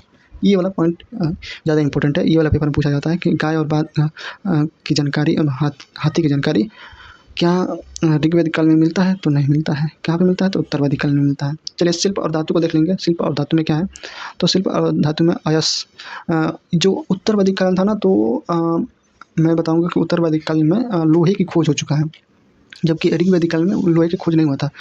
तो कृषि तभी डेवलप कर पाए थे कि जब लोहे का खोज हुआ था, तो लोहे की खोज की वजह से लोग कुल्हाड़ी बनाना चालू किए थे। कुल्हाड़ी बनाने की वजह से, यानी कुल्हाड़ी हंसिया बनाने की वजह से पेड़ उड़ के काटना चालू कर दिए थे। पेड़ उड़ काटने की वजह से उसके जंगल के आसपास का जो मिट्टी थी, वो नदियों के किनारे ज़्यादा उपजाऊ मिट्टी थी, तो वहाँ पे कृषि करना एक तरह से अच्छी मिट्टी थी और कृषि अच्छे तरीके से होती थी।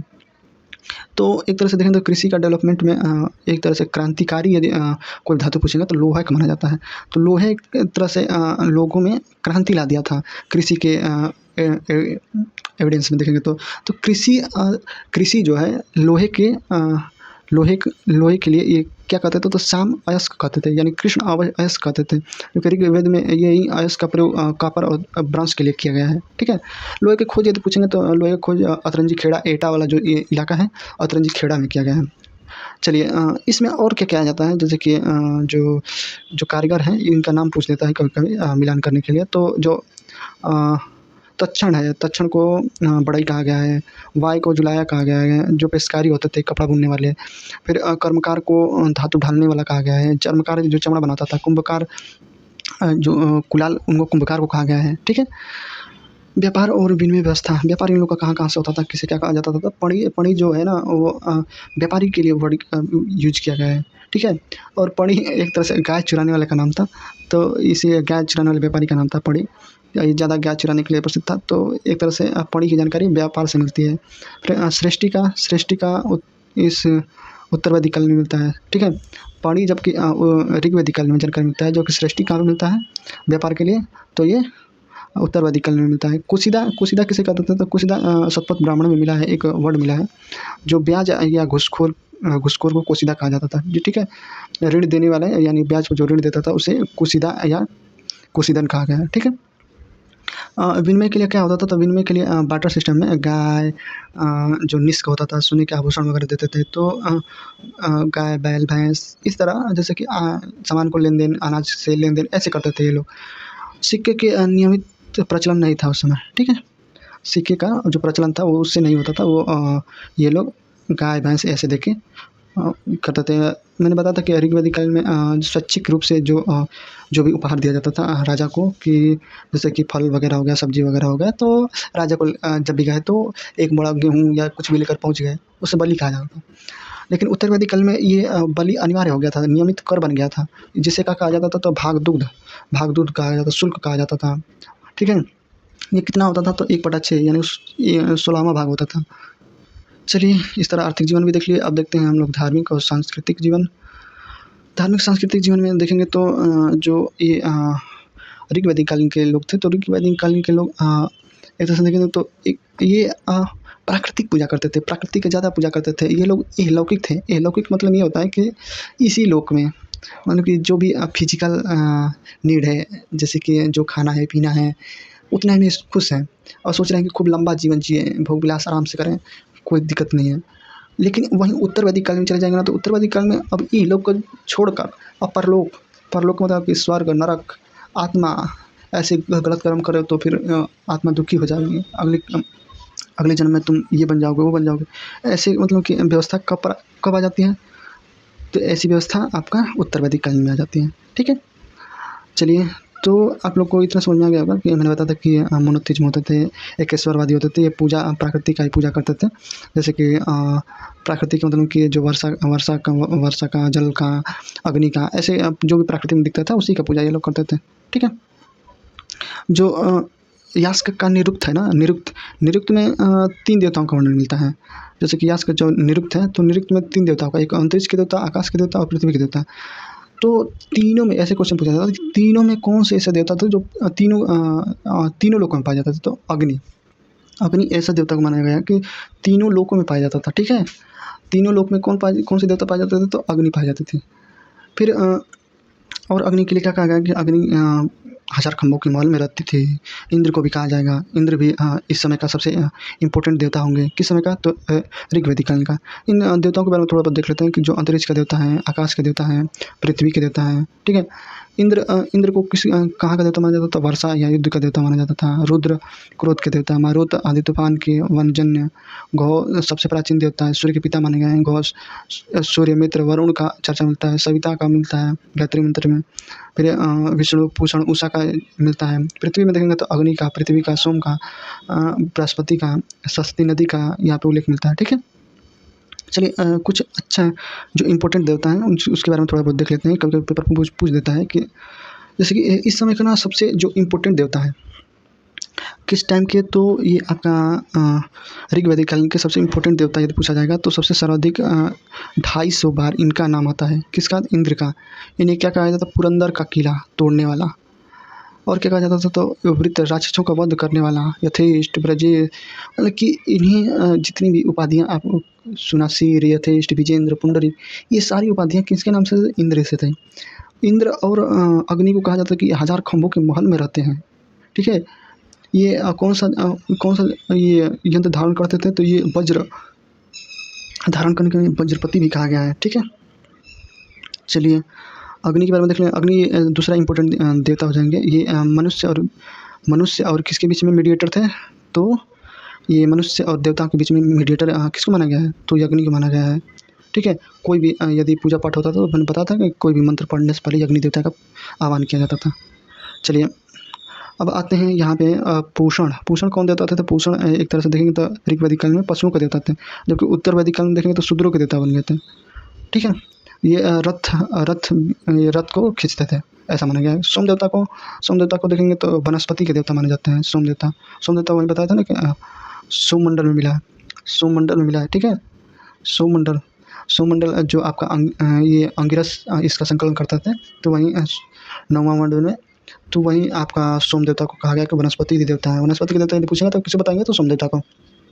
सविता किसे कहा गया? तो सूर्य को चमकते रूप को सविता कहा गया है। गायत्री मंत्र में इसका उल्लेख मिलता है। ठीक है, गायत्री मंत्र में बताया था ना कि तीसरे मंडल में स्वामी विश्वामित्र ने इसका रचना किया था।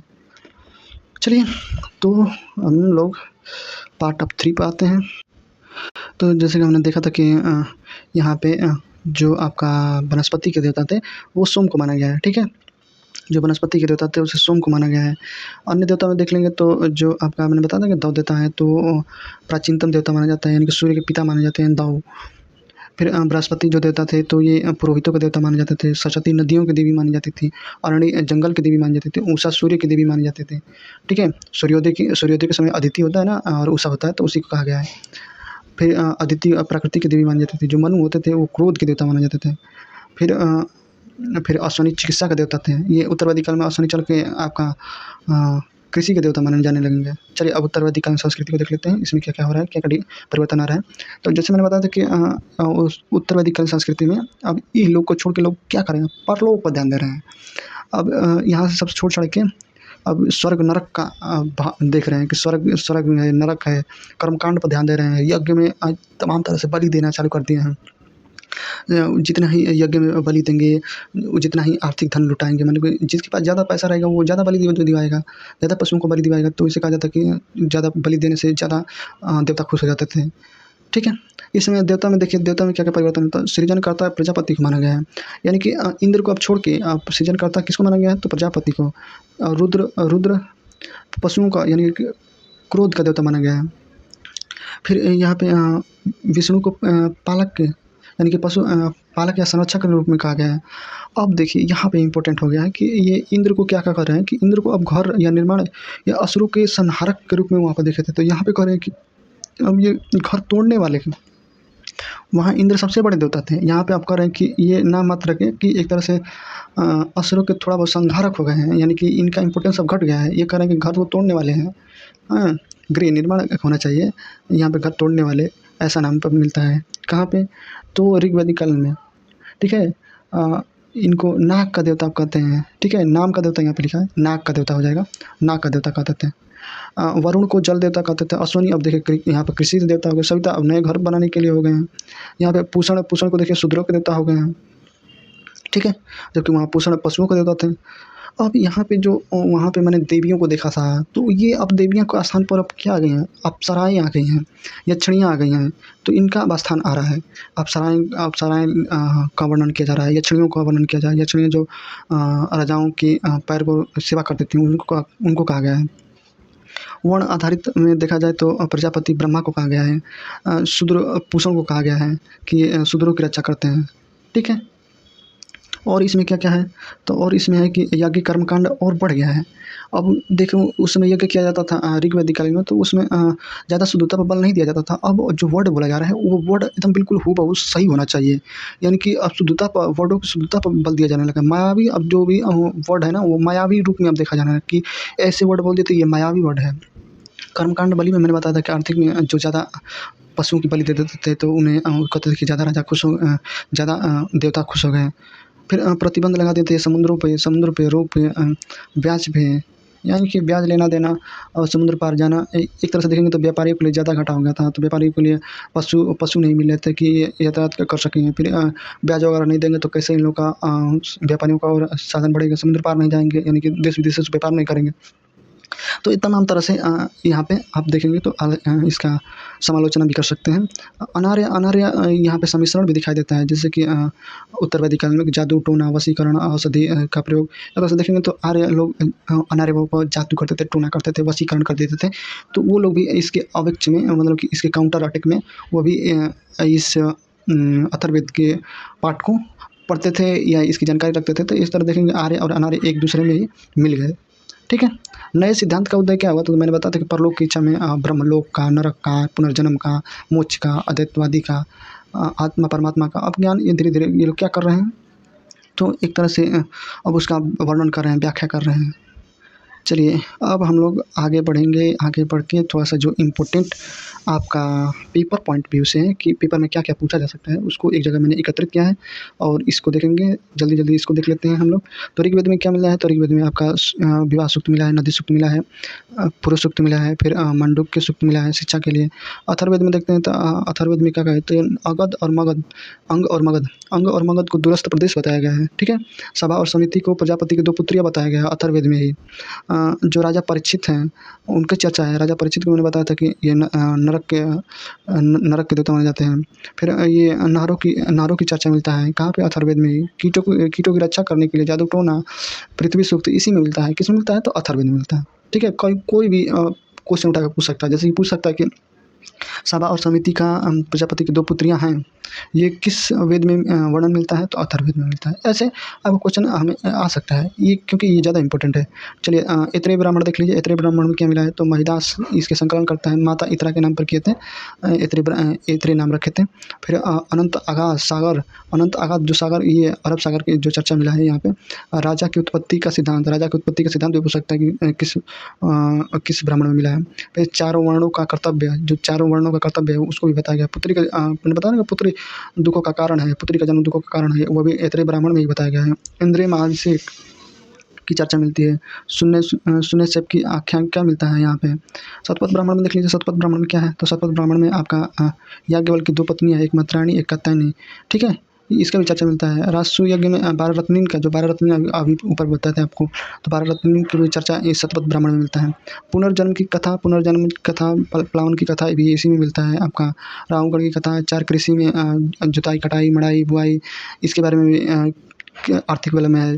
फिर अर्धाग्नि का ये वाला इंपॉर्टेंट है कि अर्धाग्नि का उल्लेख किस ब्राह्मण में मिलता है, तो शतपथ ब्राह्मण में मिलता है। ब्याज को कुशीदन शब्द को बता ही दिया कि आपका एक ब्याज के लिए कुशीदन शब्द मिलता है। ये वाला भी इंपॉर्टेंट है, एक नंबर में फैक्ट वाइज में पूछा जाता है आपको। जैसे कि माता रानी पूछ देगा कि स्त्री को सूरा और पासा के समान बुराई बताया गया है। ईसा उपनिषद में निष्काम का सिद्धांत दिया गया है। तैत्तिरीय उपनिषद में अन्न ही ब्रह्मा है और अधिक अन्न उपजाने के लिए प्रेरित किया गया है। तैत्तिरीय उपनिषद में कठोपनिषद में देखेंगे तो यम नचिकेता का संवाद मिलता है और आत्मा को अजर अमर कहा गया है। ये वाला इंपॉर्टेंट है कि मुंडकोपनिषद कहाँ मिला है, तो सत्यमेव जयते में मिला है। इसी में कहा गया कि यज्ञ एक टूटी हुई नौका के समान है, जो हमारे भवसागर रूपी जीवन को पार नहीं कर सकती है। फिर मांडुक्य उपनिषद है, जो मांडुक्य उपनिषद है सबसे छोटा उपनिषद है। बृहदारण्य या गार्गिक याज्ञवल्क्य सिद्धांत है, ये सबसे बड़ा उपनिषद है। फिर छांदोग्य उपनिषद में ये सबसे प्राचीनतम है, सबसे प्राचीनतम उपनिषद है। और उद्दालक आरण्य श्वेतकेतु संवाद इसमें मिलता है। देवकी पुत्र कृष्ण प्रथम का यहाँ पे जो भगवान कृष्ण है ना, उनका भी उल्लेख ये छांदोग्य उपनिषद में मिलता है। 3 आश्रमों का चर्चा भी मिलता है यहाँ पे। सतकाम और जवाल की कथा भी मिलती है। श्वेताश्वतर उपनिषद में क्या मिलता है, तो मोक्ष और भक्ति शब्द की वर्णन मिलता है। रुद्रदेवता का वर्णन मिलता है यहाँ पे। जावल उपनिषद में आपका देखेंगे तो 4 वर्णों, ये ब्रह्मचर्य 0 से लेके 25 वर्ष तक की अवस्था में ये कहा जाता है कि शिक्षा ग्रहण कीजिए, ये ब्रह्मचर्य की अवस्था है। फिर गृहस्थ का मतलब कि जो शादी उदी हो गया, आप अर्थ का ग्रहण कीजिए, मतलब कि पैसा रुपया कमाइए, ये आपका गृहस्थ का जीवन है। फिर 50 से 75 वर्ष वानप्रस्थ माना जाता है कि वनों में जाके आप दार्शनिक बातें और फिलोसफिकल ज्ञान को इकट्ठा कीजिए। फिर संन्यास अवस्था को मतलब कि अभी मृत्यु की अवस्था होती है और इस समय आप भगवान का भजन कीर्तन कीजिए।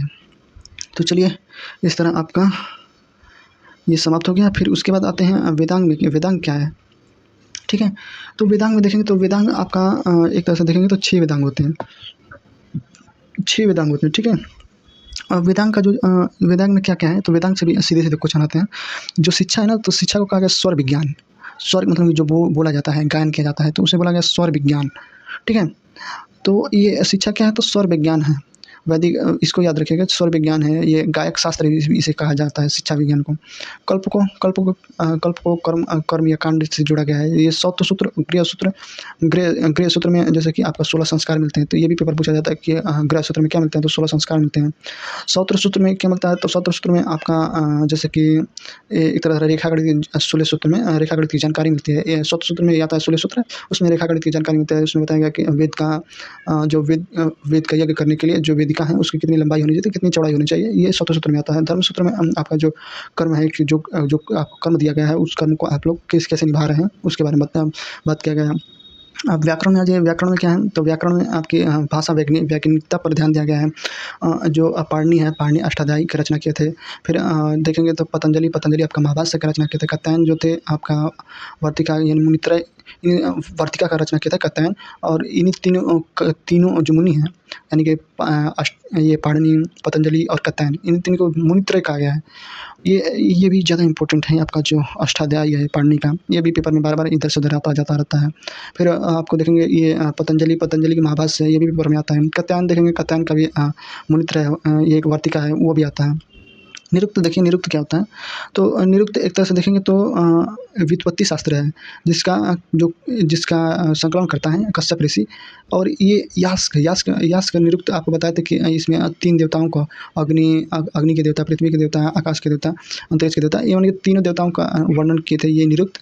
तो उसके बारे में ये यास्क का पूछा जाता है कि निरुक्त को वर्णन किसने किया था, तो ये यास्क किए थे। ठीक है। छंद का चतुष्पदी पद कहा जाता है। पिंगल ऋषि जानते हैं कि छंद शास्त्र का जनक माने जाते हैं, यानी कि छंद शास्त्र के जो लिखे थे वो कौन लिखा था, तो पिंगल ऋषि लिखे थे।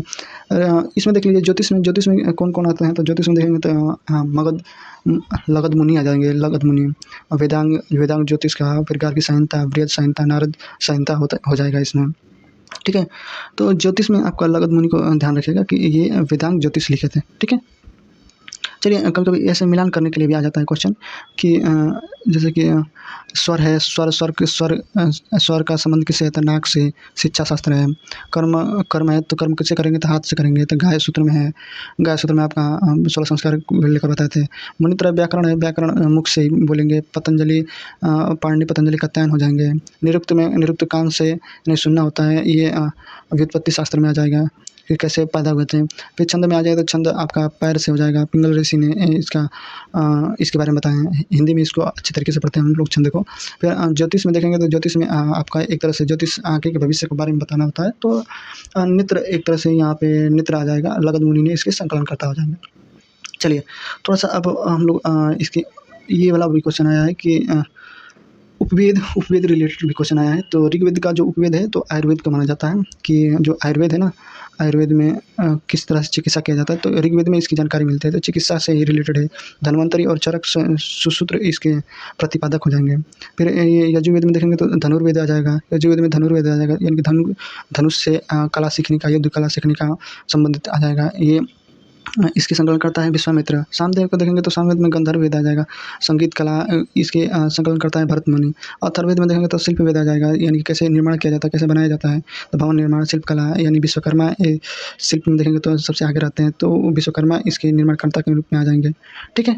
तो अब आप लोग का ये लास्ट स्लाइड है, और इसमें हम लोग थोड़ा सा पुराण और वेद वगैरह को वेद के पुराण वगैरह को देख लेंगे। उसके बाद ये आज का जो एक तरह से रिवीजन वाला क्लास समाप्त हो जाएगा। तो चलिए, तो पुराण को देख लेते हैं। पुराण में 18 प्रकार का पुराण है। इसके जो संकलन करता है लोहमार्स ऋषि हैं, और इनके पुत्र उग्रश्रवा ने किया था।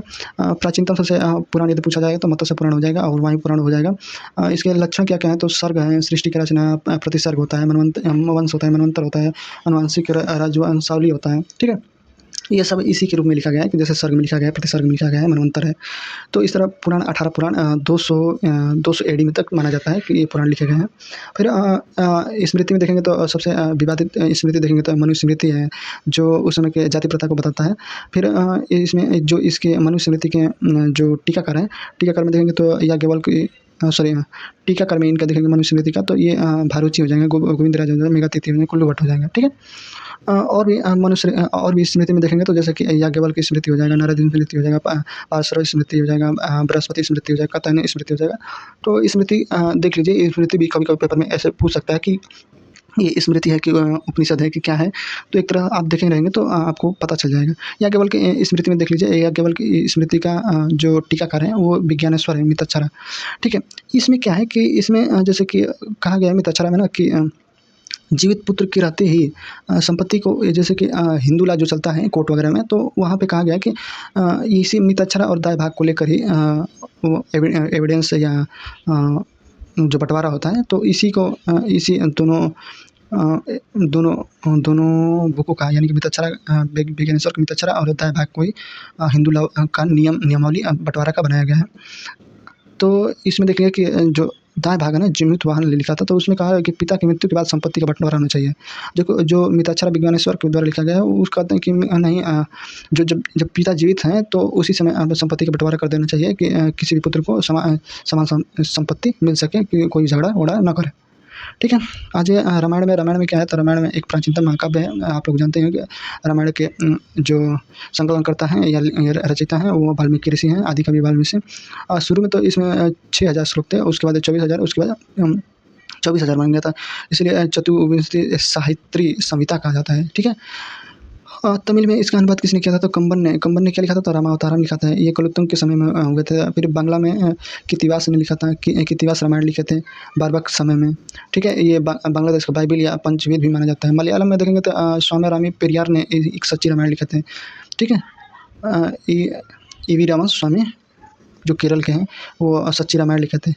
चलिए हम महाभारत को थोड़ा सा देख लेते हैं। महाभारत में क्या है, तो महाभारत में 88 श्लोक से बढ़ के फिर 24 श्लोक पढ़ा, फिर उसके बाद 1 लाख तक आप देखेंगे तो उसमें श्लोक आ गए हैं।